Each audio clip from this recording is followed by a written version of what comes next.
ൊന്ന് പുള്ളി എനിക്കൊരു പിക്ക് അയച്ചു. ആ പിക്ക് കൊണ്ട് എനിക്കത് അഡ്ജസ്റ്റ് ചെയ്യാൻ പറ്റില്ല. അപ്പോൾ ആ പിക്ക് വന്നപ്പോൾ ഞാൻ പറഞ്ഞു, അവിടെ നിന്ന് ഇങ്ങോട്ട് ഞാൻ ഓരോ ചോദ്യങ്ങൾ പുള്ളിയോട് തിരിച്ച് ചോദിച്ചു തുടങ്ങി. ഞങ്ങളെപ്പോലെ ഒരാളെ നിങ്ങളുടെ ഈ കുറഞ്ഞ കാലയളവിൽ ഒരു 3 മാസം കണ്ട് കഴിയുമ്പോൾ പുള്ളിക്കാരത്തി ലോങ് ലീവിന് വരിക. അപ്പോൾ ഈ 3 മാസത്തേക്ക് പുള്ളിയുടെ ലൈംഗിക ദാരിദ്ര്യം തീർക്കാൻ വേണ്ടി മൂവിയുടെ ഒരു പേരും പറഞ്ഞ് നമ്മളെപ്പോലുള്ള പെണ്ണുങ്ങളെ അതിലേക്ക് വലിച്ചഴക്കേണ്ട ആവശ്യം എന്താണെന്നൊക്കെ ചോദിച്ചു. അത് പുള്ളിക്ക് എൻ്റെ ചോദ്യം ഇഷ്ടപ്പെട്ടില്ല. അപ്പോൾ പുള്ളിയോട് തന്നെ ഇനി നിൻ്റെ കാസ്റ്റിങ്ങിലോ AD ആയിട്ടോ എനിക്ക് ആവശ്യമില്ല എന്ന് പറഞ്ഞു. ഓക്കെ, എനിക്ക് താല്പര്യമില്ല എന്ന് പറഞ്ഞ് അവിടെ കൊണ്ട് ഞാൻ ബ്ലോക്ക് ചെയ്ത് കഴിഞ്ഞിട്ടും പിന്നെ പുള്ളിക്ക് ആവശ്യമായ ഒരു മറുപടി കൊടുത്തില്ല എന്നൊരു ചിന്ത എൻ്റെ മനസ്സിൽ കിടന്നു.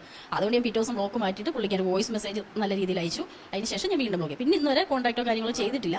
എങ്കിലും എനിക്കതൊരു മോശം അനുഭവം തന്നെയാണ്. കാരണം നമ്മൾ മൂവിയുടെ പേരും പറഞ്ഞ് അവർ കാസ്റ്റിംഗ് എല്ലാം ആക്കിയതിന് ശേഷം പിന്നെ ഈ ഒരു ആവശ്യം പറഞ്ഞപ്പോൾ എനിക്കതീത് മനസ്സിലായത് പുള്ളിക്ക് ഒരു 3 മാസത്തേക്ക് പുള്ളി താമസിക്കുന്ന വൈറ്റിലെ വീട്ടിലേക്ക് എന്നെ ക്ഷണിച്ചിരുന്നു. ഒരു ദിവസം അങ്ങോട്ട് ചെല്ലാൻ പറഞ്ഞു. അപ്പം ഞാൻ പറഞ്ഞു പറ്റില്ല എന്ന് പറഞ്ഞു. അത് അങ്ങനെ അവരുടെ ആവശ്യങ്ങളല്ല, അവരുടെ കിടക്കയിൽ കിടക്കാൻ വേണ്ടിയിട്ട് ഒരു പെണ്ണിനെ വിളിക്കാൻ പറയുമ്പോൾ നമ്മളെ അവർ കാണുന്ന അത്രയും തരം താന്നില്ല. അപ്പോൾ ഞാൻ അവരുടെ കൂടെ വർക്കിന് പോയാലത്തെ അവസ്ഥ